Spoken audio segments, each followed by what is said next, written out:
Assalamualaikum warahmatullahi wabarakatuh. Halo geng, jumpa lagi nih bersama Michan di channel Sunyi Sepi. Cerita ini menceritakan tentang cerita-cerita horor yang mungkin bisa menemani kalian para pecinta horor ya gengs. Dan pada kesempatan kali ini, Michan akan menceritakan sebuah kisah misteri yang berjudul Api Pesugihan dan ditulis oleh Restu Wiraatmaja. Kalian juga bisa kunjungi tweet beliau ya gengs di @restupa718300152. Dan seperti biasa, link akan Michan sediakan di kolom deskripsi. Oke, daripada lama-lama langsung saja kita masuk ke ceritanya. Api Pesugihan. Kejadian ini bermula saat satu keluarga mengalami cobaan berat dalam kehidupannya. Sebut saja Pak Samiri yang berprofesi sebagai petani, memiliki ambisi besar untuk menjadi orang kaya. Lain hal dengan itu, tiap hari dia memanen. Dia juga memiliki keinginan untuk memiliki toko besar agar bisa menjadi tonggakan awal sebagai pemulihan ekonominya. Istri Pak Samiri, yaitu Bu Rasiah, selalu mengingatkan kepada suaminya agar selalu bersyukur terhadap kehidupannya yang sekarang. Yang sabar mas, hidup itu banyak cobaannya. Yang penting yakin dengan kasih sayang Tuhan, ucap Bu Rasiah. Pak Samiri tak bisa berkata-kata manakala istrinya memberi nasihat itu kepadanya. Hatinya seperti terkikis dan tersenyum dalam balutan sabar karena rasa percayanya pulih ketika sang istri memberikan nasihat yang baik kepadanya. Namun, itu berlaku hanya beberapa hari saja. Tepat di mana panennya ludes terbakar, Pak Samiri mulai membelakangi sifatnya dan berubah menjadi orang yang tak sabaran. Pak Samiri berambisi untuk menjadi orang kaya hanya dalam hitungan hari dan tak ada keinginan untuk bekerja keras. Pikirannya yang dangkal membuat dia mendatangi sebuah tempat yang sakral yang dipercaya sebagai tempat pengabul segala keinginan. Bukan masjid dan musola ataupun langgar. Namun tempat yang didatangi Pak Sumari ini adalah tempat pesugihan.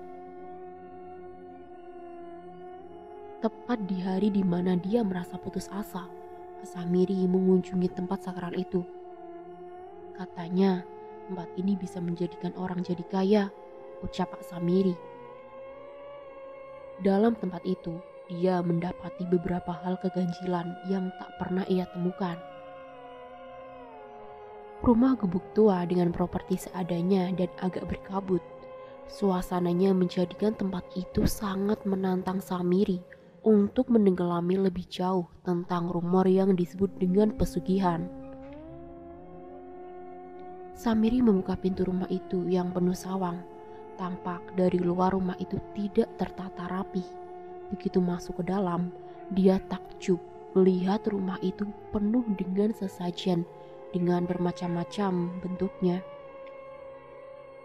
Ada yang menggunakan kepala kambing, makanan pasar, uang recehan, dan tercium bau yang tak sedap seperti bau darah yang tertimbun lama di dalam sebuah wadah, hingga lalat dan beberapa hewan yang menjijikan itu menghinggapi wadah itu.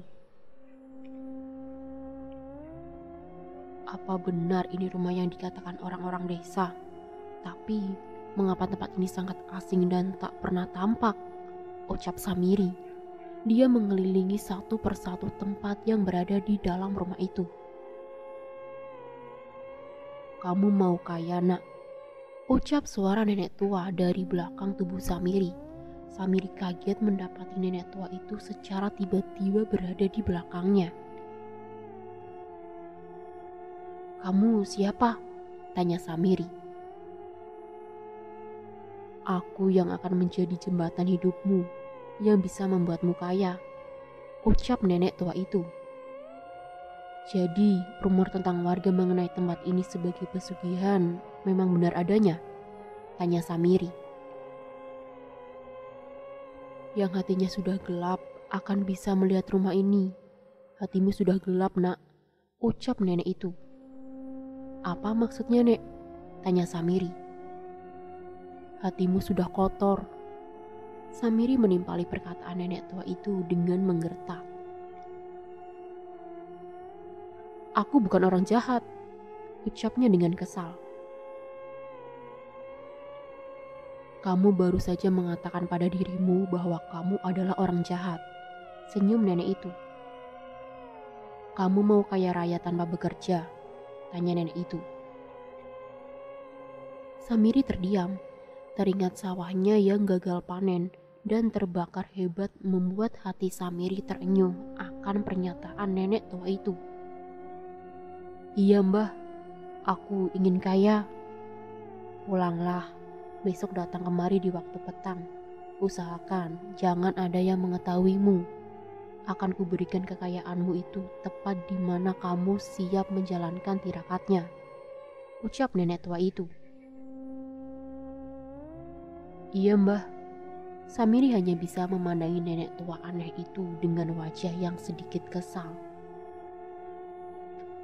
Tepat di hari selanjutnya, Pak Samiri keluar dari rumah tepat di waktu petang untuk menghindari kecurigaan yang mendalam dari istrinya, Bu Rasiah. Pak Samiri keluar menggunakan pakaian ala petani, lengkap dengan membawa topi dan cangkulnya.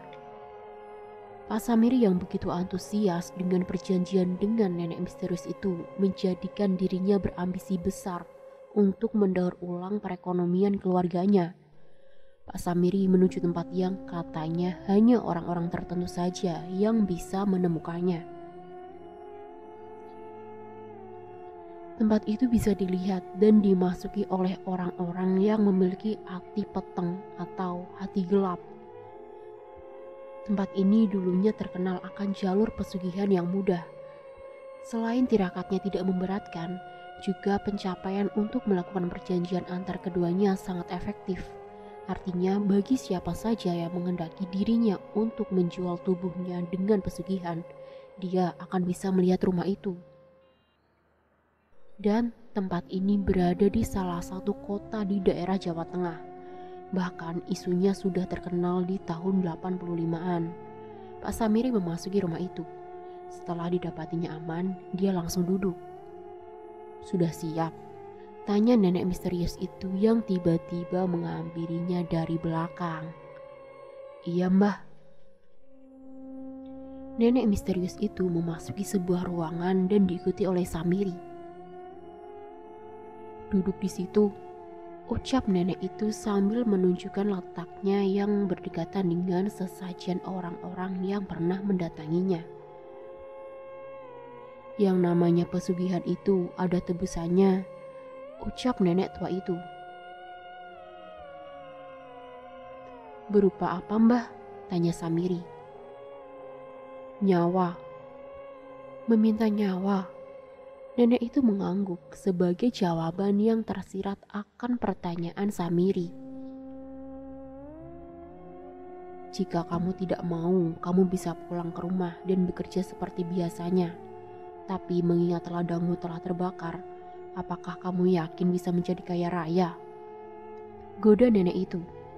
Terbesit dalam pikiran Samiri untuk mengambil tawaran mewah itu. Baiklah. Aku akan mengambil tirakat pesugihan itu dan memberi nyawa sesuai yang kau inginkan, jelas Samiri. Berpuasalah di tempat ini selama 40 hari, lalu kau akan mendapati rumahmu penuh dengan harta. Samiri pun menerima tawaran itu dan bersiap diri untuk menjalani tirakat. Kapan aku akan memulainya? Tanya Samiri. Besok. Baiklah, aku akan menjalankannya sesuai dengan mandatmu. Nenek itu tersenyum dan mempersilahkan Samiri untuk kembali ke rumahnya. Dan ketika di rumah Samiri, Bu, aku besok ingin keluar rumah selama 40 hari. Jika ada seseorang yang memberi sesuatu padamu, tolong terima. Karena itu adalah hasil kerja kerasku bekerja, ucap Samiri. Bu Rasiah hanya terdiam. Apakah kamu mengizinkanku, Bu? Tanya Samiri. Baiklah, Tapi apa pekerjaanmu? Tanya Bu Rasiah. Nanti kau tahu, ucap Pak Samiri. Dengan mendapatkan izin tersebut, Pak Samiri tampak lega. Walaupun ini langkah yang berat, namun dia tetap berkeinginan besar untuk mensejahterakan keluarganya. Keesokan harinya, Pak Samiri mendatangi rumah itu lagi dengan pakaian yang berbeda. Dia membawa beberapa pakaian, lengkap dengan bekal yang dibawanya. Seperti biasa, tempat itu tak terlihat jika mendapati hati yang tidak sesuai dengan kehendak buruk seseorang. Samiri memang ada niatan dan menghendaki sesuatu yang berbeda dari orang-orang di desanya. Dia ingin menjadi kaya raya tanpa bekerja keras. Hal itulah yang membukakan antara dirinya dengan rumah pesugihan itu. Seperti biasa, dia memasuki rumah gubuk tua itu dan duduk sambil menunggu kedatangan nenek aneh itu. Samiri tak memikirkan resiko yang akan dihadapinya dan apapun yang terkait akan pesugihan itu. Jika dia gagal menumbalkan apa yang dijadikan sebagai perjanjian, maka sesuatu yang disebut dengan api pesugihan akan mengincar dirinya hingga keluarganya. Masuklah, ucap nenek misterius itu yang berkali-kali mengagetkan Samiri yang sedang terduduk. Samiri memasuki ruangan tempat di mana tirakatnya akan dilaksanakan. Sebelum kau melakukan tirakat itu, aku akan memberitahu mengenai pesugihan ini, ucap nenek itu. Katakanlah, setiap seminggu sekali, kau harus menumbalkan satu orang sebagai jangka waktu penetapan dari kekayaanmu. Jika tidak, maka kekayaan itu akan menipis dan hartamu akan habis. Mendengar perjanjian itu, Samiri agak berat untuk mengaplikasikannya ketika benar-benar pilihan itu akan diterimanya. Namun, sebagai seorang ayah yang memiliki 2 orang anak kecil, Samiri tidak tega menolaknya asalkan dia bisa memberikan kenyamanan terhadap anak-anaknya. Satu lagi, tahukah kamu apa itu api pesugihan? Tanya nenek itu. Apa maksudnya? Jika kamu melanggar semua yang menjadi aturan, api pesugihan akan melahap habis keluargamu. Itu adalah sebagian dari cobaan beratmu. Saranku, pikirkan kembali jika kau menginginkan pesugihan ini. Karena manusia sepertimu adalah kelabilan yang nyata. Api pesugihan yang dimaksud bisa menghancurkan keluargaku? Tanya Samiri. Bukan hanya menghancurkan, namun menenggelamkanmu ke dalam balutan luka yang tak pernah kau terima selama kau hidup.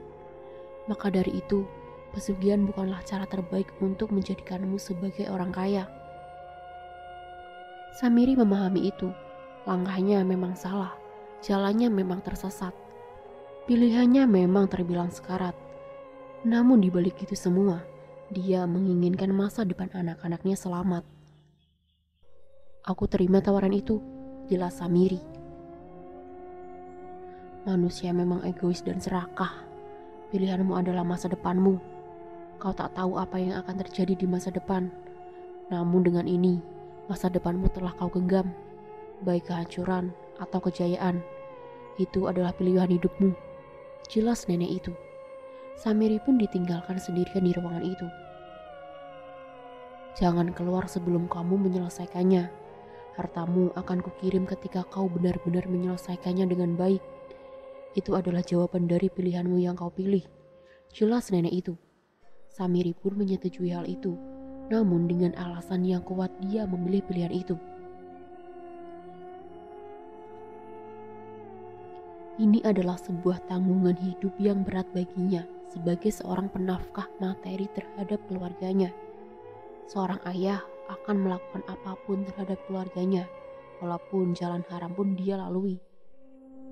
Berbeda jika keyakinan yang kuat akan kehadiran Tuhan masih memeluk hati dan pikirannya.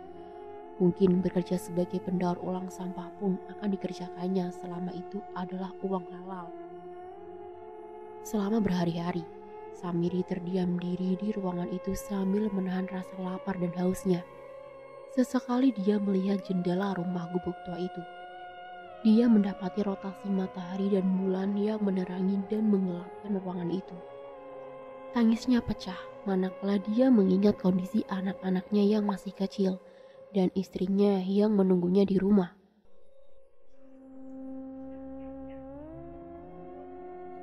Ini semua karena ekonomi Samiri yang tak sesuai ekspektasi. Kehancuran dan cobaannya membuat dia memilih pilihan yang dirasa kurang tepat. Setelah 40 hari lamanya dia melakukan tirakat itu, tubuh Samiri menjadi kurus, rambutnya berantakan, hingga wajahnya tidak bisa dikenali sama sekali karena saking lamanya dia menunggu tirakat itu selesai.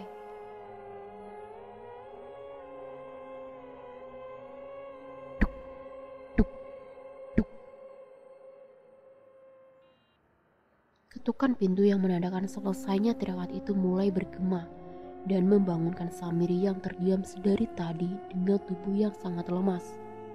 Samiri membukakan pintu itu dan mendapati nenek misterius itu membawa makanan yang tertutup oleh kain hitam.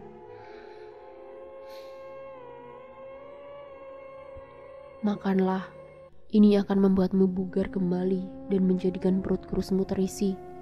Lalu mandilah, tubuhmu perlu dibersihkan agar dirimu dikenal kembali oleh keluargamu. Samiri menjalankan perintah dari nenek tua itu. Harapannya yang masih terpikirkan masih sama. Dia ingin mendapati senyuman hangat dari keluarganya. Pelukan rindu dari anak-anaknya serta ciuman mesra dari istrinya. Ini adalah pertama kali dirinya merasa rindu kepada keluarganya. Setelah selesai, Samiri pun kembali dengan wajah yang bersih dan perut yang terisi.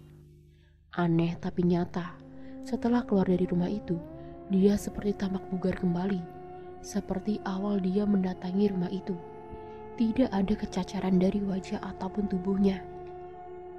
Padahal selama 40 hari dia menahan lapar dan haus. Dia hanya memakan makanan yang berasal dari bekal yang dibawanya dari rumah. Itu juga berupa umbi-umbian serta sirih yang dijadikan sebagai penahan lapar. Juga gula jawa untuk pemanis dan menahan hausnya. Samiri melangkahkan kakinya dengan cepat. Dia segera menuju rumahnya yang mana telah ramai para warga desa mendapati sesuatu yang aneh dalam rumahnya.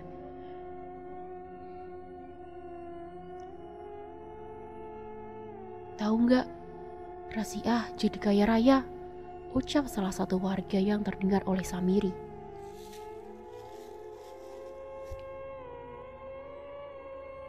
Kerja apa suaminya? Tanya warga lainnya. Tidak tahu. Akhirnya Samiri menerobos masuk ke dalam rumahnya. Loh, itu Samiri? Ucap warga yang mengetahui kedatangan Samiri kembali ke rumahnya. Ada apa, Bu? Tanya Samiri. Pak, sini masuk ke kamar, ucap Bu Rasiah. Samiri ditarik tangannya menuju kamar untuk diperlihatkan sesuatu oleh istrinya itu, Bu Rasiah. Nah, apa ini? Ucap Bu Rasiah sambil memperlihatkan sebuah tas dengan berisi puluhan juta uang rupiah siap pakai. Itu hasil kerja kerasku, jawab Pak Samiri. Kerja? Kerja apa? Tanya Bu Rasiah. Nanti kau akan tahu, jelas Pak Samiri. Bu Rasiah tampak tak percaya mendengar penuturan langsung dari suaminya yang tak menjelaskan secara detail mengenai pekerjaannya apa yang dikerjakannya selama 40 hari itu. Terus warga mau dikasih apa? Tanya Bu Rasiah. Adakan selamatan saja, jangan dibawa pusing, ucap Samiri. Duit ini belum jelas, Pak. Tidak tahu halal dan haramnya. Kamu belum menjelaskannya secara detail. Masa warga sini mau dikasih duit gak jelas? Ucap Bu Rasiah. Kamu tidak percaya dengan suamimu sendiri? Tanya Pak Samiri. Mana mungkin aku percaya jika hal yang tak pasti datang secara tiba-tiba dan membuat kegaduhan yang tak beralasan. Bukankah ini sebuah pertanyaan besar bagi semua warga yang mengetahui itu? Tanya Bu Rasiah. Siapa yang mengantarkan uang ini? Tanya Pak Samiri. Nenek-nenek tua. Dia datang selepas subuh bergema. Samiri heran. Sejak kapan nenek yang ditemuinya di gubuk tua itu mengetahui tempatnya? Sudahlah, belikan saja bahan makanan, lalu adakan selamatan. Mungkin dia perantara dari pekerjaanku saat ini, ucap Pak Samiri. Perantara? Apa maksudnya? Tanya Bu Rasiah. Bu Rasiah terus menyerang Pak Samiri dengan pertanyaan-pertanyaan yang menjebaknya untuk membuka kedok di balik pekerjaan yang sedang dikerjakannya saat ini. Jangan-jangan kamu melakukan pesugihan? Tanya Bu Rasiah. Tutup mulutmu, kau tidak tahu apa-apa mengenai pekerjaanku. Bu Rasiah hanya terdiam setelah dirinya digertak oleh Pak Samiri. Maaf, aku lelah, aku ingin istirahat. Tolong jangan berikan pertanyaan yang membuatku bingung untuk menjawabnya. Jelas Pak Samiri. Baik Pak, maaf. Bu Rasiah keluar dari kamar. Pak Samiri masih menatap wajah kecewa yang ditutupi oleh istrinya. Dia juga memandangi uang yang berada di dalam tas besar itu. Apakah pesugihan itu benar-benar terjadi dengan memberikan uang yang cukup banyak terhadap dirinya? Hal itu masih dalam pertanyaan besar dalam pikiran Pak Samiri. Malam harinya, Pak Samiri dan Bu Rasiah mengadakan selamatan. Diundangnya seluruh warga yang hadir tak terkecuali seperangkat pimpinan desa yang turut hadir untuk mengetahui motif di balik kekayaan mendadak yang didapati oleh Samiri saat itu. Isu mengenai Samiri yang mendadak kaya akhirnya terdengar oleh salah seorang warga yang mengetahui letak kejanggalan itu. Sebut saja Pak Anom. Dia tampak antusias untuk membongkar lebih dalam mengenai Samiri bisa kaya secara mendadak. Pak Anom menghadiri acara selamatan itu. Awalnya dia mengira bahwa di sana dia akan disuguhkan dengan makanan yang lezat. Namun ketika dia melihat dengan mata kepalanya sendiri, ternyata isi dari suguhan itu adalah makanan yang berupa seperti sesajen mirip pesugihan.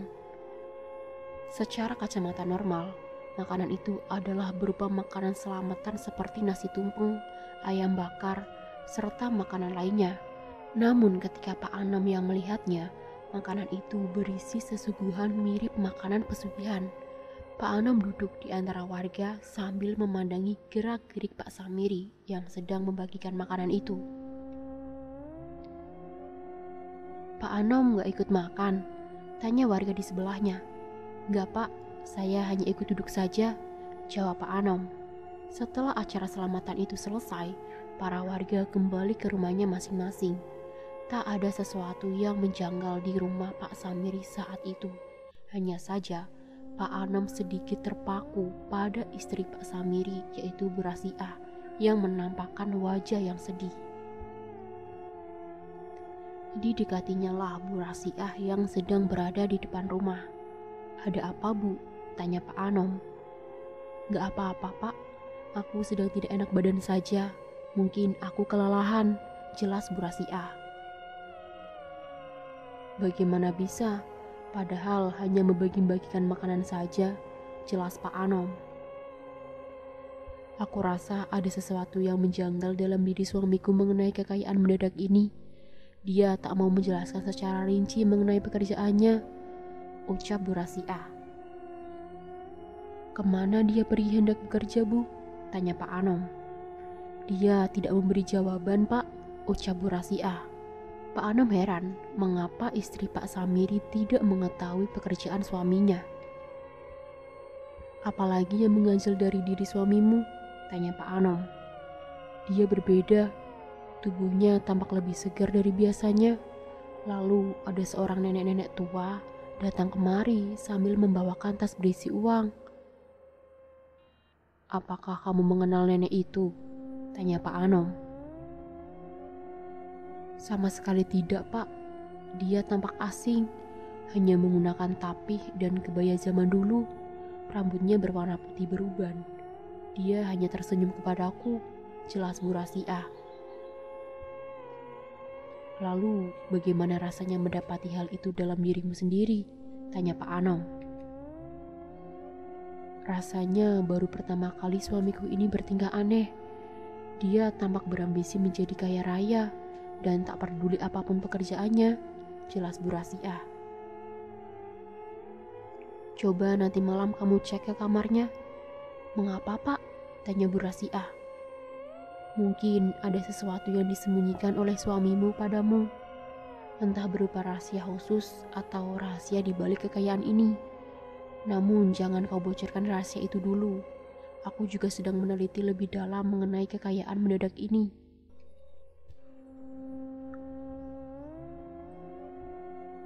Baik Pak. Malam harinya Bu Rasiah mendatangi kamar suaminya yang memang dikhususkan untuk beristirahat suaminya. Bu Rasiah berhenti di depan pintu kamar suaminya dan mendapati suaminya sedang berbicara pada seorang wanita yang entah dari mana datangnya. Pembicaraan tersebut begini kira-kira.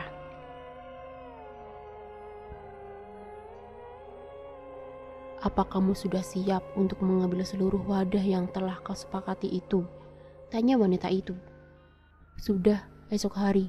Aku yakin ada warga yang meninggal dan itu adalah tumbal yang kuberikan di minggu ini. Jelas Pak Samiri. Baiklah, itu sudah cukup. Tapi ada satu syarat lagi yang harus kau penuhi, ucap wanita itu. Apa itu? Tanya Pak Samiri. Kau harus bersenggama denganku agar kekayaan itu kekal. Jelas wanita itu. Mendengar hal itu, hati Bu Rasiah terkikis. Ternyata suaminya melakukan pesugihan. Bersenggama? Tanya Samiri. Kamu harus tahu, menumbalkan seseorang itu tidak cukup, ucap wanita itu. Samiri masih memikirkan nasib istrinya yang kalau saja tahu mengenai ini, dia tak habis pikir. Ternyata pesugihan itu memiliki banyak persyaratan yang di luar nalar dan merusak pikirannya. Siap, kapan aku akan mulai bersenggama denganmu? Tanya Samiri. Wanita itu mendekati Samiri dan membisikkannya. Siap, jawab Samiri. Bu Rasiah yang tak sadar mendengar hal itu langsung mendobrak pintunya. Namun ternyata dia mendapati suaminya sedang tertidur pulas. Bu Rasiah kebingungan. Bukankah suaminya sedang berbicara kepada seorang wanita? Lalu mengapa tiba-tiba suaminya tertidur pulas? Pak, bangun, ibu mau bicara, ucap Bu Rasiah. Apa Bu? Badanku capek semua, teriak Samiri. Pak, tadi kamu ngobrol sama siapa? Tanya Bu Rasiah. Apa sih Bu? Dari tadi aku tidur. Tuh, lihat, mataku merah kan? Ucap Samiri sambil mengarahkan matanya. Terus tadi... Sudahlah Bu, tidur saja. Bu Rasiah masih tak percaya. Suaminya benar-benar berubah total. Dia juga masih kurang yakin. Apakah benar-benar bahwa suaminya akan melayangkan pesugihan dan menumbalkan warga? Dia masih menatap wajah suaminya. Apakah karena kemiskinan dia bisa melakukan hal ini untuk menjadi kaya raya dan mendapatkan apa yang menjadi ambisinya? Iya Pak, aku mau istirahat. Selamat malam, ucap Bu Rasiah sebagai penutup dari malam yang penuh kelam itu.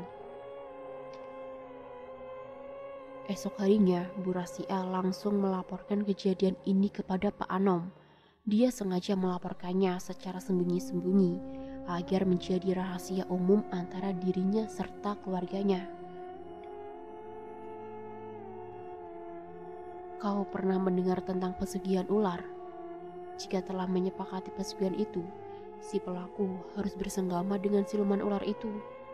Kadang dia bisa berubah wujud menjadi manusia seperti nenek-nenek tua, juga menjadi wanita cantik dan rupawan, jelas Pak Anom. Pantas saja aku mendengar suara gadis sedang menawarkan persyaratan pesugihan itu. Namun begitu aku masuk, Mas Samiri sudah tertidur, jelas Bu Rasiah.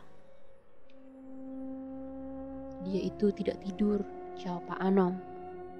Tapi sedang bersenggama dengan si siluman ular itu, jelas Pak Anom. Bu Rasiah terkejut mendengar hal itu.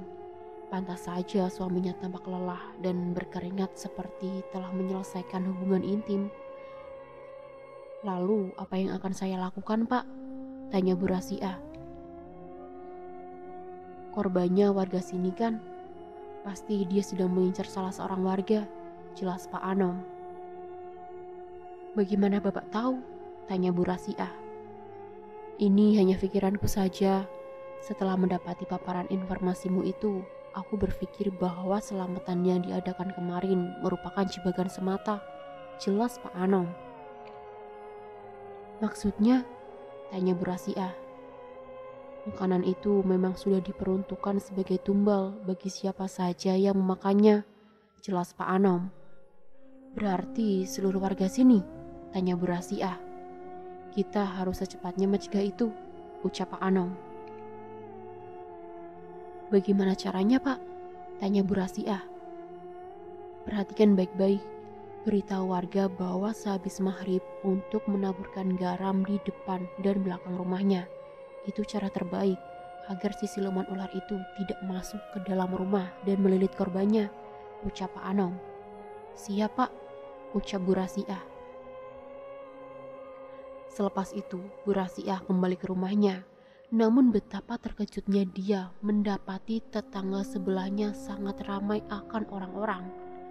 Setelah diteliti, ternyata tetangga di sebelahnya telah meninggal dunia dengan luka lebam kebiruan di sekujur tubuhnya. Menurut keluarganya, sebelum meninggal, tepat di waktu dini hari terdengar desisan ular dan bau wangian melati di rumahnya. Bu Rasiah percaya ini adalah ulah dari si siluman ular itu. Namun dia hanya berdiam diri di keramaian sambil menutup hidungnya dengan jilbabnya. Seakan menjadi sebuah dilema dalam diri Bu Rasiah. Dia pun kembali ke rumahnya dengan pandangan tertunduk. Dia tak mau suaminya terlibat jauh dalam pesugihan haram itu. Di dalam rumah, Bu Rasiah mendapati suaminya sedang menghitung uang sambil menyeruput kopi dengan santai. "Bu, tolong besok belanjakan makanan dan buah-buahan untuk warga sini," ucap Pak Samiri. "Uang dari mana itu, Pak?" tanya Bu Rasiah. "Hasil kerja kerasku, Bu," teriak Samiri. Bu Rasiah memandangi uang itu dengan tatapan tajam. "Kamu kemana, Bu?" tanya Samiri. "Apa kerjaanmu?" tanya balik Bu Rasiah. "Mengapa kau terobsesi sekali dengan pekerjaanku?" tanya Samiri lagi. "Kau tak pernah menjawab ketika aku menanyakan pekerjaanmu," jelas Bu Rasiah. Samiri menggebrak meja hingga membuat Bu Rasiah kaget akan gebrakan keras itu. "Kau istri tak tahu diuntung. Seharusnya kau bersyukur kalau suamimu punya banyak uang," jelas Pak Samiri. "Uang itu bukan segalanya. Walau segalanya adalah uang, jangan sampai kita diperbudak uang." "Sejak kapan kau berani berkata seperti itu? Siapa yang mengajarimu melawan kepada suamimu? Hah?" tanya Pak Samiri dengan nada yang kencang. "Kau tidak tahu, tetangga kita baru saja berduka. Anggota keluarganya meninggal dengan luka lebam kebiruan. Itu sangat aneh sekali, Pak. Lalu kenapa? Yang meninggal dia kok. Waktu kita susah, apakah mereka membantu kita?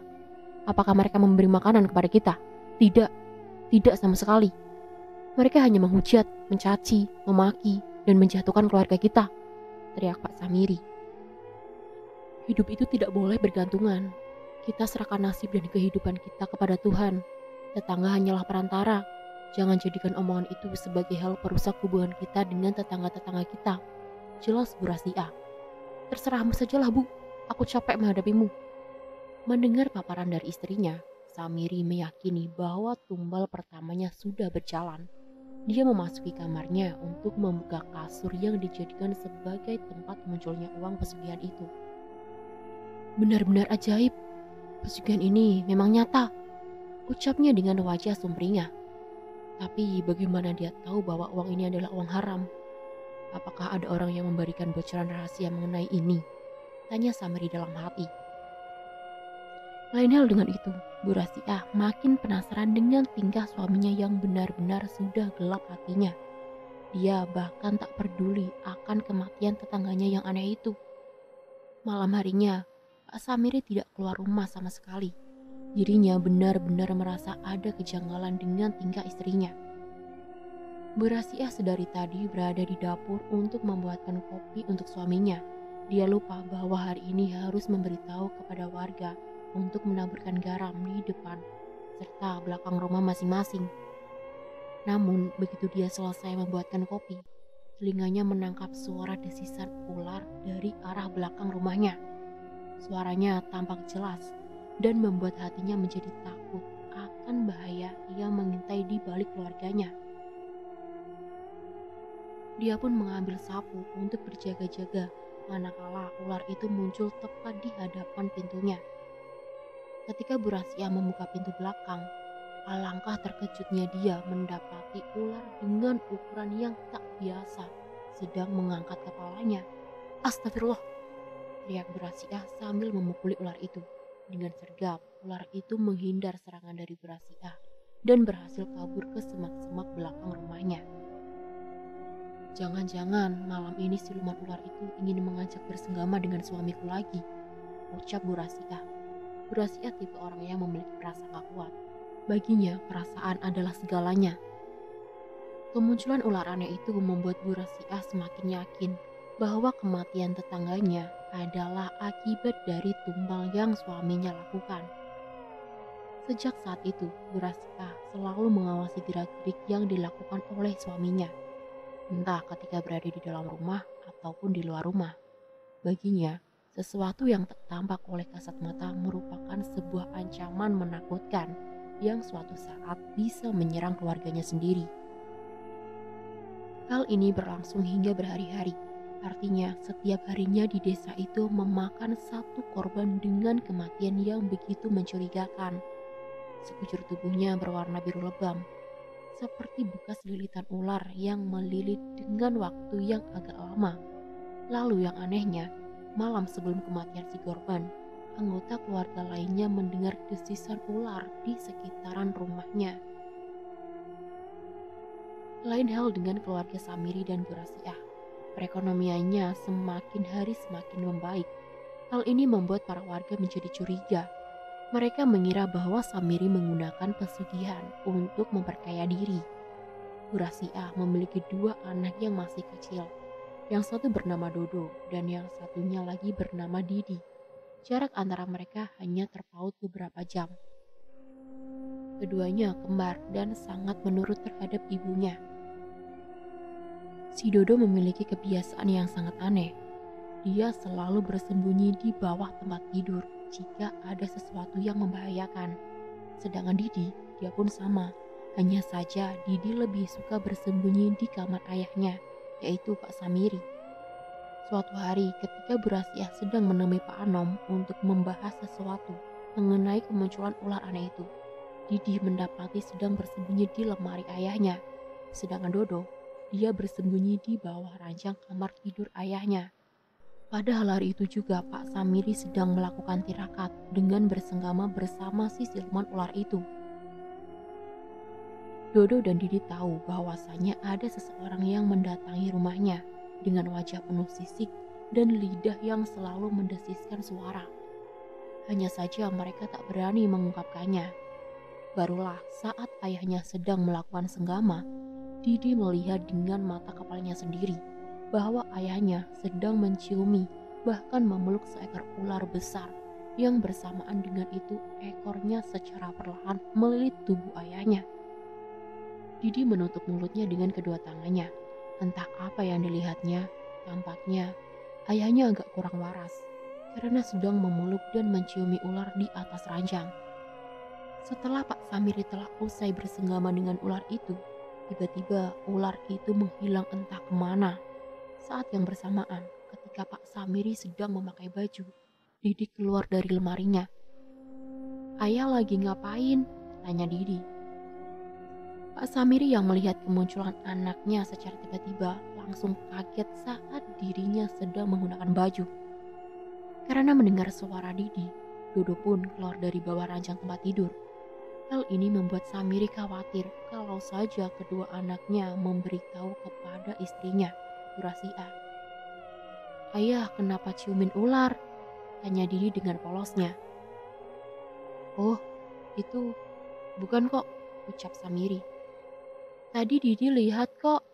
Dengan cepat Samiri langsung membungkam mulut Didi dan Dodo. Jangan bilang mama ya, ucap Samiri. Didi dan Dodo hampir tak bisa bernafas. Kedua tangan Samiri benar-benar menekan mulut Didi dan Dodo dengan sangat kuat. Didi dan Dodo pun menangis hingga suaranya terdengar oleh istrinya yang baru saja tiba di rumah. Bu Rasia segera masuk ke dalam rumah dan melihat kedua anaknya sedang menangis dengan posisi mulutnya sedang dibungkam oleh kedua tangan Samiri. Apa yang kau lakukan, Pak? Tanya Bu Rasia. Enggak Bu, enggak apa-apa, jelas Samiri. Mengapa kamu membekam anak-anakmu sendiri? Apa salah mereka? Tanya Bu Rasia. Pak Samiri pun melepaskan kedua tangannya dan membiarkan Didi dan Dodo berlari ke arah ibunya. Bu, Didi takut, tangis Didi. Gak apa-apa nak, udah ada ibu, jelas Bu Rasia. Samiri pun mati langkah. Dia keluar dari kamar dan menuju arah depan rumah. Pak, mau kemana? Tanya Bu Rasia. Samiri tidak menjawab sedikit pun pertanyaan dari istrinya. Yang pasti, ketika Samiri keluar dari rumah, Didi menjelaskan penyebab mulutnya dibungkam oleh Samiri. Bu Rasia yang mengetahui itu langsung memberitahu kepada Pak Anom, orang kepercayaan warganya akan kejadian ini. Tak lupa pula dia membawa Didi serta Dodo.